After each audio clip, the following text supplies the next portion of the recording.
Welcome back to our YouTube channel toppers Yatra. आज की इस वीडियो में मैं आपको पढ़ाने वाला हूं कक्षा 10 की फिजिक्स की वेरी मोस्ट इंपॉर्टेंट क्लास आज की क्लास में रहेगी। जैसा कि मैं आपको बताना चाहता हूं कि कक्षा 10 के जितने भी फिजिक्स के टॉपिक हैं मैं आपको केवल 10 वीडियो में आपको बेहतरीन तरीके से बता देंगे। जैसा कि मैं आपको बताना चाहता हूं इस वीडियो की लेंथ ज्यादा से ज्यादा 20 से 30 मिनट हो सकती है, इससे ज्यादा आपकी नहीं होंगी। मतलब आपकी हाई स्कूल की क्लास की पेपर लीक वाली क्लासेस लगभग 5 घंटे की वीडियो रहेंगी। आपको बेहतरीन तरीके से आपको पढ़ते हुए चलना है। एक एक टॉपिक को वेरी मोस्ट इंपॉर्टेंट क्वेश्चन को हम लोग इस वीडियो में डिस्कस करके आपको बताएंगे। जैसा कि मैं आपको बताना चाहता हूं कि सिलेबस वाली वीडियो आपको प्रोवाइड कर दिए गए हैं और कौन से टॉपिक से कितने नंबर के क्वेश्चन बनते हैं आपको बेहतरीन तरीके से पढ़ते हुए चलना है। आइए ध्यान देते हैं। सबसे पहले क्वेश्चन को हम लोग बेहतरीन तरीके से देखते हैं। चैप्टर नेम आपका है प्रकाश का परावर्तन तथा अपवर्तन। प्रकाश का परावर्तन तथा अपवर्तन से पहले सीखने से पहले हम लोग सीखेंगे व्हाट इज लाइट। लाइट किसे कहते हैं अर्थात प्रकाश क्या है। ध्यान दीजिए। सबसे पहले हम लोग ध्यान देते हैं प्रकाश एक प्रकार की क्या है ऊर्जाएं हैं। ये तो आंखों पर दिखाई नहीं दे, मतलब ये दिखाई नहीं देती बल्कि हमारी आंखों पर संवेदना प्रकट करती हैं, जिसके माध्यम से हम क्या करते हैं वस्तुओं को देखते हैं। जब भी आपसे पूछे जाए व्हाट इज लाइट तो आप एक ही लाइन में लिखिएगा भैया प्रकाश एक प्रकार का ऊर्जा है जो दृश्य को संवेदना देती है अर्थात हमारी आंखों पर संवेदना प्रकट करती है, उसे हम लोग क्या कहते हैं प्रकाश कहते हैं। नहीं तो आप बेहतरीन तरीके से आंसर एक कॉन्सेप्ट वाले आंसर आप लिख सकते हैं प्रकाश वह ऊर्जा है जिसके माध्यम से हम प्रत्येक वस्तुओं को देख सकते हैं, जो हमारे आंखों पर संवेदना प्रकट करते हैं उसे हम लोग क्या कहते हैं प्रकाश कहते हैं। अगर आपसे किसी ने पूछा व्हाट इज लाइट तो आप बेहतरीन तरीके से आंसर यही फेंक के मारिएगा। आइए ध्यान देते हैं। सबसे पहले हम लोग समझते हैं सोर्सेस ऑफ लाइट के बारे में, प्रकाश की स्रोत के बारे में। ध्यान दीजिए। जब भी आपसे पूछा जाए कि प्रकाश के स्रोत कितने होते हैं तो आप दो स्रोतों का नाम लेना, मतलब दो सोर्सेस का नाम लेना। पहला प्राकृतिक स्रोत और दूसरा कौन सा स्रोत मानव निर्मित स्रोत। ये जो प्राकृतिक स्रोत हैं, ये जो प्रकृति के माध्यम से हमें लाइट प्राप्त होते हैं उसे हम लोग क्या कहते हैं प्राकृतिक स्रोत कहते हैं। और एक होता है मानव निर्मित, जो मनुष्य बनाए हैं उसे क्या कहते हैं मानव निर्मित स्रोत कहते हैं। ध्यान दीजिए। हम लोग तो जानते हैं वस्तुओं के विषय में, वस्तुएं तो वैसे पे दो प्रकार की हो सकती हैं। लाइट दो प्रकार से हम लोग कंपेयर कर सकते हैं। एक प्रदीप्त, एक कौन सा प्रदीप्त प्रकाश, एक प्रदीप्त प्रकाश और एक होता है आदीप्त प्रकाश। आदीप्त प्रकाश, ये जो प्रदीप्त प्रकाशी है ये ध्यान दे रहा, प्रदीप्त प्रकाश से मतलब ऐसा प्रकाश, ऐसा स्रोत या ऐसा वस्तु जिससे हम जिससे अब स्वतः ही क्या हो प्रकाश उत्पन्न हो। अर्थात आप कह सकते हो कि ऐसे वस्तु, ऐसे प्राकृतिक स्रोत जो स्वयं ही प्रकाश उत्पन्न करे उसे हम लोग क्या कहते हैं प्रदीप्त प्रकाश की वस्तुएं कहते हैं। अर्थात इसमें क्या आते हैं, इसमें सूर्य आते हैं, सूर्य अनेक से ग्रह आते हैं, ये आपके क्या है प्रदीप्त प्रकाश है। ये ध्यान दिए रहना। आगे की अगर कभी कभी आपसे पूछा जाता है कि जिसमें स्रोतों के नाम को डिस्कस करिए तो आप वहां पर बेहतरीन तरीके से आंसर फेंक के बता सकते हैं। और अदीप्त वस्तुएं से कहते हैं जो प्रकाश ना उत्पन्न करे, जो प्रकाश ना उत्पन्न करे उसे हम लोग अदीप्त वस्तुएं कहते हैं। उसे कौन सी वस्तुएं अदीप्त वस्तुएं, इसे हम लोग क्या कहते हैं प्रदीप्त वस्तुएं। जो प्रदीप्त वस्तुएं रहती हैं वो स्वयं प्रकाश उत्पन्न करते हैं अर्थात उनसे प्रकाश उत्पन्न होता है। और अदीप्त वस्तुएं हैं उनसे प्रकाश उत्पन्न नहीं होते हैं। जैसे हम लोग कह सकते हैं कपड़ा, जैसे हम लोग कह सकते हैं लकड़ी, ये सभी कौन सी वस्तुएं हैं अदीप्त वस्तुएं हैं। आई होप यहाँ तक आपके कॉन्सेप्ट बेहतरीन तरीके से समझ में आ रहे होंगे। ध्यान दीजिए। जब भी एग्जाम में आपसे पूछे जाए प्रकाश किसे कहते हैं तो आप एक ही लाइन लिखिएगा, प्रकाश वह ऊर्जा है जो हमारी आंखों पर संवेदना प्रकट करते हैं, जिसके माध्यम से हम वस्तुओं को देखते हैं। इतना लाइन आप लिख देंगे, आपका 2 नंबर क्या हो जाएगा, फिक्स हो जाएगा। आइए ध्यान देते हैं। अब इसके बाद हम लोग देखते हैं कि प्रकाश के गुणों के बारे में समझते हैं, प्रॉपर्टीज ऑफ लाइट के बारे में। ध्यान दीजिए, प्रॉपर्टीज ऑफ लाइट जो है ये बेहतरीन तरीके से आप पॉइंट के माध्यम, वैसे पे तो प्रॉपर्टीज लगभग 3 ही लिखने रहते हैं, आपके बोर्ड एग्जामों में जिस तरीके से क्वेश्चन बनेंगे वो भी आपको प्रोवाइड किए जाएंगे। जैसा कि मैं आपको बताना चाहता हूं कि आप हमारे व्हाट्सएप चैनल के ग्रुप पर ज्वाइन हो जाइए, वहां पर आपको बेहतरीन तरीके से सभी नोट्स प्रोवाइड किए जाएंगे, आपको बेहतरीन तरीके से बोर्ड की एग्जामों के आईएमपी क्वेश्चन एक सब्जेक्ट के नहीं बल्कि हर एक सब्जेक्ट के टॉपिक के वीडियो आपको अपलोड करके दे दिए जाएंगे। ध्यान दीजिए, आज की क्लास में ध्यान दीजिए इसमें कि प्रकाश के गुणों के बारे में समझते हैं, जिसे आप लोग क्या कहते हैं, प्रॉपर्टीज ऑफ लाइट के बारे में। ध्यान दीजिए, हम लोग जानते हैं कि प्रकाश सरल रेखा में गमन करता है। किसकी रेखा में भाई, प्रकाश सरल रेखा में, प्रकाश सरल रेखा में गमन करता है, अर्थात दूसरी लाइनों में आपको बताया गया प्रकाश विद्युत चुंबकीय तरंगों के रूप में गति करता है। बाद में आप जब 12th में पहुंचेंगे तो ये विद्युत चुंबकीय तरंगे हाइगेंस के तरंगे और हाइगेंस की द्वितीयक चुंबकीय तरंगे, न्यूटन के चुंबकीय तरंगे और सरल रेखा में गति, ये सभी पॉइंटों को हम लोग क्लास 20 में डिस्कस करेंगे। आज की क्लास में बस है आपकी प्रकाश सरल रेखा में गमन करता है। प्रकाश विद्युत चुंबकीय तरंगों के रूप में चलता है। कौन सी तरंगों के रूप में, विद्युत चुंबकीय तरंगों के रूप में। हम लोग जानते हैं कि विद्युत चुंबकीय तरंगे 2 रूपों में गति करती है, एक प्रत्यावर्ती और एक अप्रत्यावर्ती, या आप ऐसे कह सकते हो भैया संपीड़न तथा विरलन के रूप में गति करती हैं। किस कौन से टॉपिक आप बताएंगे, संपीड़न तथा विरलन। वैसे पे तो मैं श्रृंग और गर्त के नाम नहीं लेना चाहता हूं, जो आपको हायर लेवल के क्लास में आपको पढ़ना रहेगा। यहाँ पर आपको आप बता सकते हैं संपीड़न कौन सी रूप में, संपीड़न के रूप में गति करता है, और दूसरा विरलन के रूप में, विरलन के रूप में, जिसे हम लोग क्या कहते हैं, विद्युत चुंबकीय तरंगों के रूप में प्रकाश गमन करता है अर्थात गति करता है। ऐसे ही तीसरे पॉइंट में प्रकाश स्वयं नहीं दिखाई देता, मतलब प्रकाश दिखाई नहीं देते, बल्कि इसके माध्यम से हम वस्तुओं को क्या कर सकते हैं, देख सकते हैं। ध्यान दीजिए, क्या लाइन लिखा गया है, प्रकाश स्वयं नहीं दिखाई देता परंतु इनके माध्यम से हम लोग वस्तुओं को क्या करते हैं, देख पाते हैं। और ऐसे ही चौथे पॉइंट में आपको दिया गया है कि प्रकाश पारदर्शी माध्यम में गुजर सकता है, मतलब पारदर्शी माध्यम में ऐसा माध्यम जिसमें प्रकाश क्या हो जाए, आर पार हो जाए, जैसे शीशा, जैसे आप क्या कह सकते हो, जल कह सकते हो।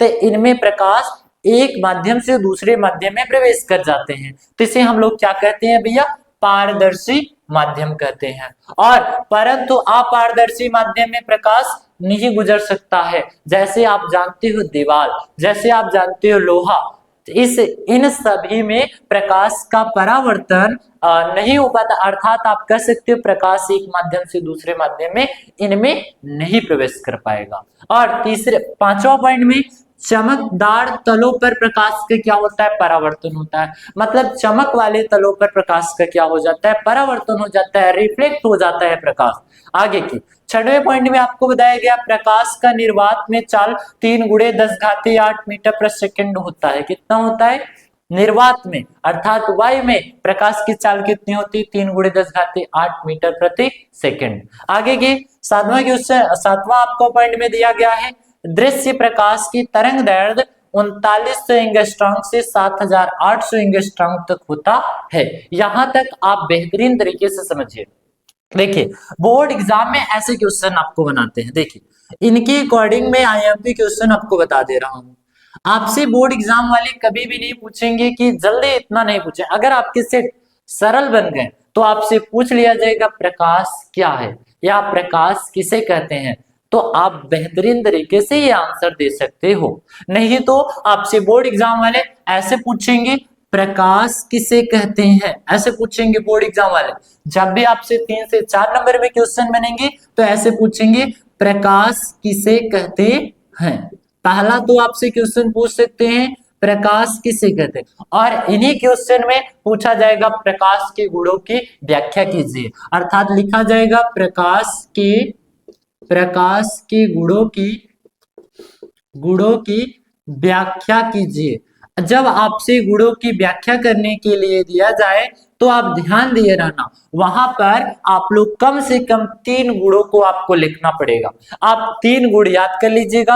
आप लोगों को पता होगा प्रकाश के निर्वात में चाल 3 गुणे 10 घाते 8 मीटर प्रति सेकंड होती है। प्रकाश सरल रेखा में गति करता है, प्रकाश चुंबकीय तरंगों के रूप में चलता है, प्रकाश स्वयं दिखाई नहीं देते परंतु इनके माध्यम से हम लोग वस्तुओं को देखते हैं। प्रकाश पारदर्शी माध्यम में गमन कर जाता है अर्थात पार कर लेता है, परंतु अपारदर्शी माध्यम में पार नहीं कर पाता। इस क्लास में आपको बेहतरीन तरीके से पढ़ते हुए चलना है। आइए हम लोग अगले पॉइंट को डिस्कस करते हैं। अगला, अभी तक तो हम लोग पढ़ चुके कि प्रकाश के गुणों के बारे में अर्थात प्रॉपर्टीज ऑफ लाइट के बारे में पढ़ चुके। आगे की ध्यान दीजिए, जैसा कि मैं आपको बताना चाहता हूं, आप ध्यान दीजिए। अब हम लोग पढ़ने वाले हैं प्रकाश के परावर्तन अर्थात प्रकाश का परावर्तन के विषय में पढ़ने वाले हैं। ध्यान दीजिए, जब भी आपसे कहा जाए प्रकाश का परावर्तन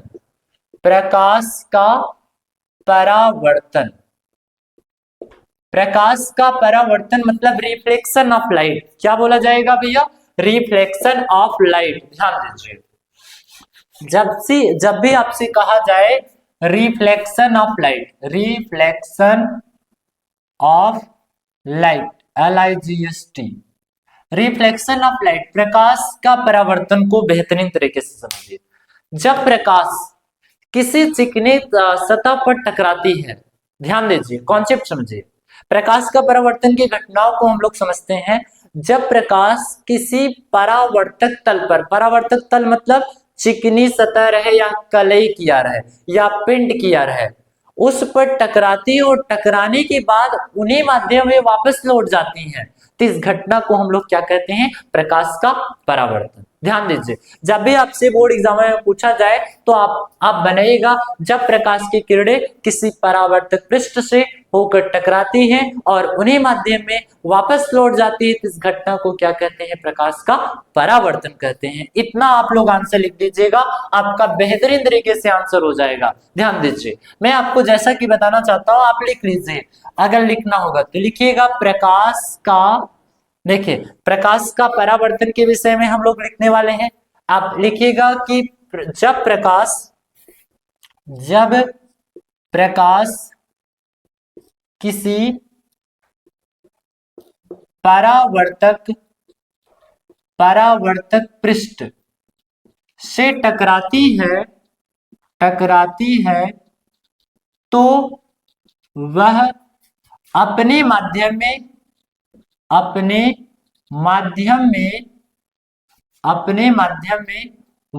लौट जाती है। कौन से? अपने माध्यम में वापस लौट जाती है। इस घटना को प्रकाश का परावर्तन कहते हैं। प्रकाश का परावर्तन कहते हैं। इतना आप लाइन लिख दीजिएगा, आपका बेहतरीन तरीके से और सूटेबल आंसर हो जाएगा। देखिए बोर्ड एग्जाम में आपका सूटेबल आंसर बेहतरीन आंसर रहता है। आपको नहीं कि आप जो किताब में लिखे गए हैं आप वही सेम टू सेम उत्तर लीजिए, आपको आंसर बहुत बेहतरीन लिखने हैं। यही आप आंसर लिख दीजिएगा, आपका पूरा का पूरा नंबर मिलेगा। क्या आप लोग लिखेंगे? जब प्रकाश किसी परावर्तक पृष्ठ से टकराती है तो वह अपने माध्यम में वापस लौट जाती है। इस घटना को प्रकाश का क्या कहते हैं? परावर्तन कहते हैं। आइए ध्यान देते हैं, सबसे पहले हम लोग समझते हैं प्रकाश के परावर्तन के। आइए कुछ पॉइंटों के माध्यम से और चित्र के माध्यम से हम लोग बेहतरीन तरीके से समझते हैं। ये इमेजिन करिए कि ये क्या है? प्रकाश का क्या है? ये परावर्तक तल है। ये कौन सा तल है भैया?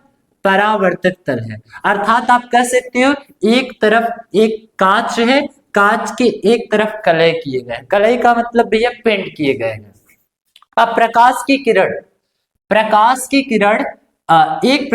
किरण आई इस चिकनेदार और सतह पर, अर्थात ये आप कह सकते हो इस पालिशदार सतह पर आई और आने के बाद यह अपने ही माध्यम में वापस लौट गए, अर्थात ये प्रकाश की किरणें इस परावर्तित पृष्ठ से आई और लौट गई। तो इस घटना को हम लोग क्या कहते हैं? प्रकाश का परावर्तन कहते हैं। ध्यान दीजिए, यहां पर हम लोग देखें कि ये कौन सी पृष्ठ है? इस पृष्ठ का नाम क्या रहेगा? परावर्तक पृष्ठ। इस पृष्ठ का नाम क्या है? परावर्तक पृष्ठ। ध्यान दीजिए, जो आ रही है परावर्तक पृष्ठ की तरफ आ रहे हैं, इन किरणों का नाम होगा आपतित किरण। कौन सा किरण? आपतित किरण। और जाने वाले किरणों का नाम होगा भैया, परावर्तन होकर टकरा रहे हैं तो इन किरणों का नाम क्या हो जाएगा? परावर्तित किरण। इन किरण का नाम क्या होगा? परावर्तित किरण होगा। ध्यान दीजिए, जब भी आपसे पूछा जाए प्रकाश के परावर्तन में तो आपको ये फिगर जरूर बनाने पड़ेंगे आपको। ध्यान दीजिए, क्या आप लोग लिखेंगे? आपतित किरण और कौन सा किरण हो गया? परावर्तित किरण हो गया। इस बिंदु का नाम आपतन बिंदु। इस बिंदु का नाम क्या है भैया? आपतन बिंदु। यहां पर बढ़िया से बना लीजिएगा, आपतन बिंदु। आपतन बिंदु, इस बिंदु का नाम क्या है भैया? आपतन बिंदु। ये दोनों के बीच में जो लंब खींच दिए जाए, अर्थात जितने 90 डिग्री के कोण, इनका नाम हो जाएगा अभिलंब। क्या होगा भैया? अभिलंब होगा। ध्यान से समझिए, आने वाले किरणों का नाम आपतित किरण, जाने वाले किरणों का नाम परावर्तित किरण, और ये जिस बिंदु पर आपतन कोण और इस कोण, इसका नाम क्या है? आपतित किरण, और परावर्तित किरण जिस बिंदु पर मिल रही है, इस बिंदु का नाम क्या है? आपतन बिंदु। और ये रेखा का नाम आप लोग जानते हैं, अभिलंब। देखिए, अगर आपसे किसी ने पूछा कि आपतित किरण किसे कहते हैं, तो आप कह देना किसी परावर्तक पृष्ठ पर आने वाली किरणों का नाम क्या है? आपतित किरण है। ध्यान दीजिए, जब भी आपसे कहा जाए, अब आप ध्यान दीजिए, कभी कभी आपसे पूछा जाता है कि आपतन कोण किसे कहते हैं? अभिलंब तथा आपतित किरण के बीच में बने कोण का नाम क्या होगा? आपतन कोण। मतलब ये कौन सा कोण है? आपतन कोण है। इस कोण का नाम क्या होगा भैया? आपतन कोण। और ध्यान दीजिए, अभिलंब तथा परावर्तित किरण के बीच में बने कोण का नाम क्या होगा? परावर्तन कोण। परावर्तन कोण। इस कोण का नाम क्या होगा? परावर्तन कोण। इसे हम लोग आर से डिनोट करते हैं। आपतन कोण को आई से और परावर्तन कोण को किससे डिनोट करते हैं? आर से डिनोट करते हैं। ध्यान दीजिए, आपसे बोर्ड एग्जाम में पूछ लिया जाएगा कि आपतन कोण किसे कहते हैं? आपतन कोण किसे कहते हैं? तो आप ध्यान दीजिए, अगर आपको लिखना रहेगा तो आप लोग लिख लीजिएगा। ध्यान दीजिए, यहां पर अभिलंब, ये अभिलंब है और ये कौन सी? आपतित किरण है। अभिलंब तथा आपतित कोण के बीच में बने कोण का नाम क्या है? आपतन कोण। देखो, अभिलंब तथा आपतित किरण के बीच में बने कोण का नाम क्या है? आपतन कोण है। आगे की, अगर आपसे पूछ लिया जाए कि परावर्तन कोण किसे कहते हैं? परावर्तन कोण किसे कहते हैं? ये कौन सा कोण है भैया? परावर्तन कोण है।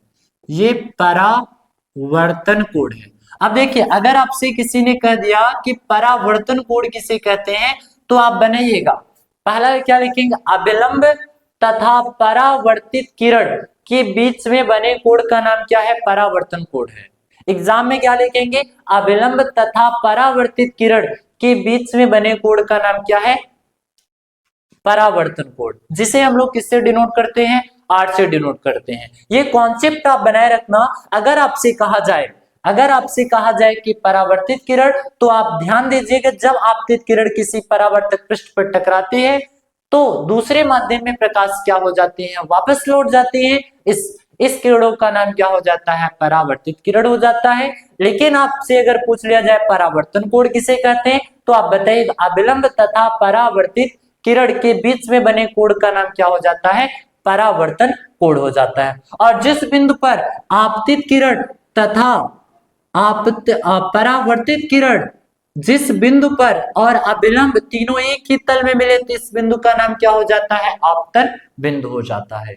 ये आपके क्या थे? कॉन्सेप्ट थे। आशा करते हैं आपको बहुत ही बेहतरीन कॉन्सेप्ट आपको लग रहे हैं। आइए नेक्स्ट कॉन्सेप्ट को पढ़ते हैं। आइए हम कुछ इंपॉर्टेंट और क्वेश्चन को ध्यान देते हैं। ध्यान दीजिए, आपसे बोर्ड एग्जाम में पूछा जाएगा प्रकाश का परावर्तन के नियम की व्याख्या कीजिए। जब भी आपसे कहा जाए प्रकाश के परा नियम की व्याख्या कीजिए, तो प्रकाश के परावर्तन के नियम की व्याख्या दो प्रकार से हम लोग कर सकते हैं। पहला नियम है जिसे आप लोग क्या कहते हैं, प्रथम नियम, या आप ध्यान दीजिएगा प्रथम नियम, और दूसरा नियम है द्वितीय नियम। जो प्रथम नियम है ये इसमें आपसे बताया गया आपतन कोण तथा परावर्तन कोण आर सदैव बराबर होते हैं।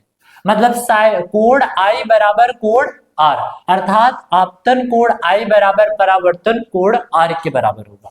ये कैसे बराबर होगा और क्यों बराबर होगा, ध्यान दीजिए। ये मैंने आपको बता दिया कि भाई एक दर्पण है, ये दर्पण के एक साइड क्या किया गया है, पेंट किया गया है ना, कलई किया गया है, अर्थात पालिशदार सतह है। जब प्रकाश की किरणें इस दर्पण पर पड़ी तो प्रकाश की किरणें पड़ी और यह दूसरे माध्यम में क्या हो गई, लौट गई। इन किरणों का अभी हम लोगों ने नाम दिया, इस किरणों का नाम है आपतित किरण। कौन सी किरण, आपतित, आपतित किरण। ये किरण का नाम है आपतित किरण, आपतित किरण। और इस किरण का नाम है परावर्तित किरण, परावर्तित किरण। ध्यान दीजिए, और इन दोनों के बीच में अभिलंब था। ये क्या है, अभिलंब। और इनका नाम, इस जो तीनों बिंदु पर मिल रहे हैं इनका नाम क्या है, आपतन बिंदु। इनका नाम क्या है, आपतन बिंदु, आपतन बिंदु। ध्यान दीजिए। और इस पृष्ठ का नाम क्या है, परावर्तक पृष्ठ, परावर्तक पृष्ठ। तो आप समझिएगा, आपसे कहा गया आपतन कोण आई तथा परावर्तन कोण आर सदैव बराबर होते हैं। यहाँ पर आपको बताया कि आपतित किरण और तथा अभिलंब के बीच में बने कोण का नाम क्या है, आपतन कोण। इन कोण का नाम क्या है, आपतन कोण है।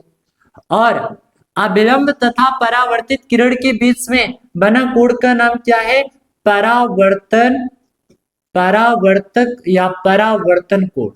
तो ध्यान दीजिए, ये दोनों एक दूसरे के क्या होंगे, बराबर होंगे। पहला नियम आपसे यही बताया गया प्रकाश के परावर्तन में। जब भी एग्जाम में आएगा तो आप बताइएगा कि कोण आई के बराबर कोण आर, और ये बराबर है आपतन कोण के बराबर परावर्तन कोण के बराबर। मतलब दोनों एक दूसरे के हमेशा क्या होंगे, बराबर होंगे। चाहे तो हम ये आपतित किरण को तिरछे इस परावर्तक पृष्ठ पे आपतित करें तो भी ये दोनों कोण के क्या होंगे, बराबर होंगे। आपतन कोण तथा परावर्तक कोण दोनों एक दूसरे के क्या होंगे, बराबर होंगे। और ऐसे ही दूसरे नियम में आपसे बताया गया आपतित किरण दर्पण के आपतन बिंदु, ये बिंदु का नाम क्या है भैया, आपतन बिंदु। और अभिलंब परावर्तित किरण सभी एक तल में स्थित होते हैं। ध्यान दीजिए, मैंने आपसे कहा कि आपतित किरण, देखिए आपको क्या लिखना, आपतित किरण, अभिलंब और परावर्तित किरण तथा आपतन बिंदु, ये सभी एक ही तल में क्या रहते हैं, स्थिर रहते हैं। अगर एक ही तल में है तो उसे हम लोग क्या कहते हैं, प्रकाश के परावर्तन का द्वितीय नियम। अब आपसे आईएमपी क्वेश्चन कैसे बन सकते हैं बोर्ड एग्जामों में, बोर्ड एग्जाम में प्रश्न पूछने का तरीका अलग हो जाएगा। डायरेक्ट आपसे नहीं पूछा जाएगा कि परावर्तन का नियम की व्याख्या कीजिए।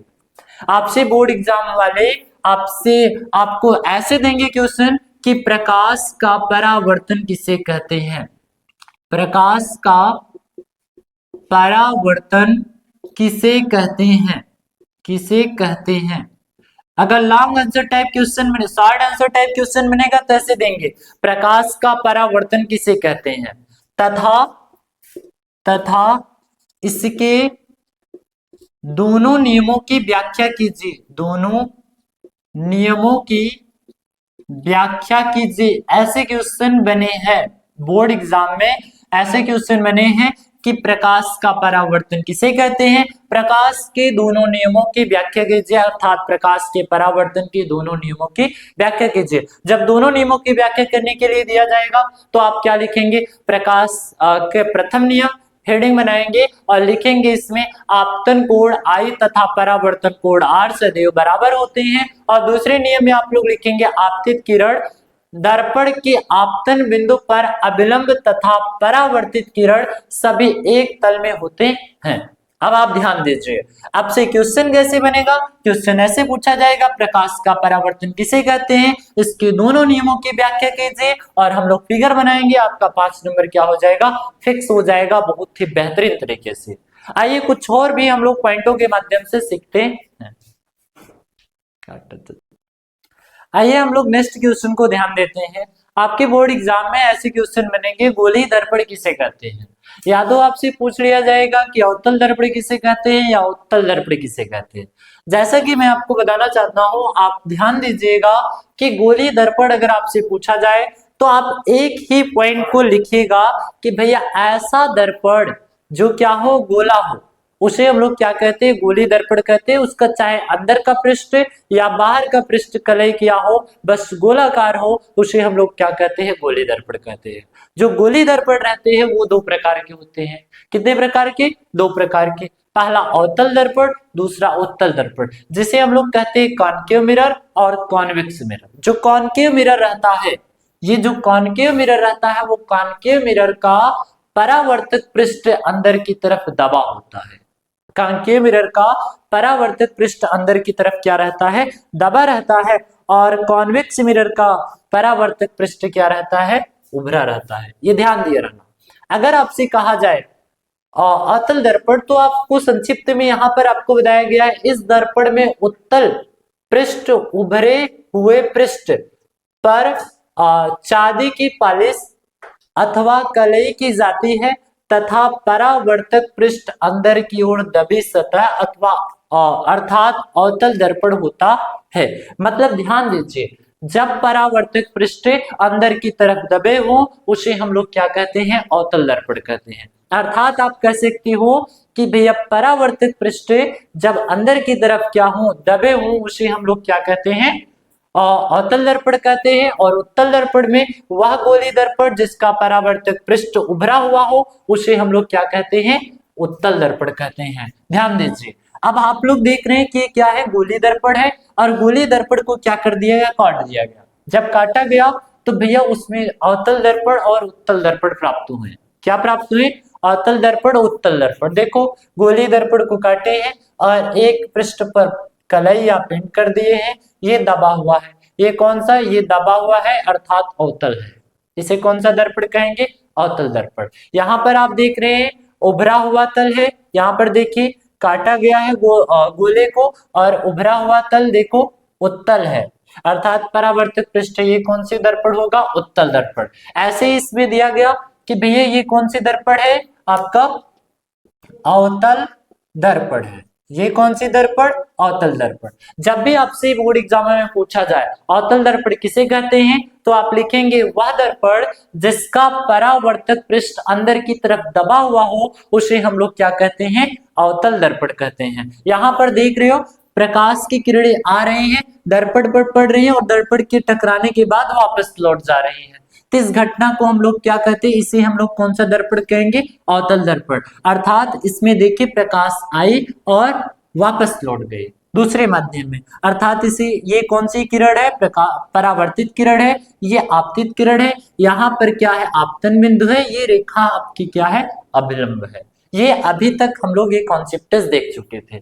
आगे के यहाँ पर चित्र में दिया गया है, ये आपके कौन से दर्पण है, उत्तल दर्पण है। उत्तल दर्पण जब भी आपसे पूछा जाए तो आप एक ही लाइन लिखिएगा कि वह गोलीय दर्पण जिसका परावर्तक पृष्ठ, वह गोलीय दर्पण, ये गोलीय दर्पण है जिसका परावर्तक पृष्ठ, ये परावर्तक पृष्ठ इधर साइड का ले किया गया है, परावर्तक पृष्ठ उभरा हुआ हो, उसे हम लोग क्या कहते हैं, उत्तल दर्पण कहते हैं। अर्थात इसमें देखिए प्रकाश की किरणें आई और उभरे हुए तल से टकराकर लौट गए, तो इस घटना को हम लोग क्या कहते हैं, ये परावर्तित किरण है, ये आपतित किरण है। ये कौन सा दर्पण बन गया, उत्तल दर्पण बन गया। आई होप यहाँ तक आपके कॉन्सेप्ट एकदम क्लियर हो गए होंगे।